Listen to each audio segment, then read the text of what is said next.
சங்கீதம் 112. அல்லேலூயா.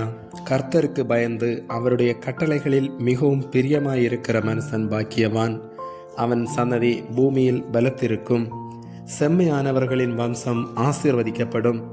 ஆஸ்தியும் ஐஸ்வர்யமும் அவன் வீட்டில் இருக்கும். அவனுடைய நீதி என்றைக்கும் நிற்கும். செம்மையானவர்களுக்கு இருளிலே வெளிச்சம் உதிக்கும். அவன் இரக்கமும் மன உருக்கமும் நீதியும் உள்ளவன்.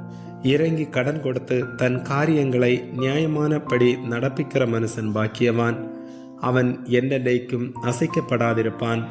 நீதிமான் நித்திய கீர்த்தி உள்ளவன். துர்ச்செய்தியை கேட்கிறதினால் பயப்படான். அவன் இருதயம் கர்த்தரை நம்பி திடனாயிருக்கும். அவன் இருதயம் உறுதியாயிருக்கும். அவன் தன் சத்துருக்களில் சரி கட்டுதலை காணும் மட்டும் பயப்படாதிருப்பான்.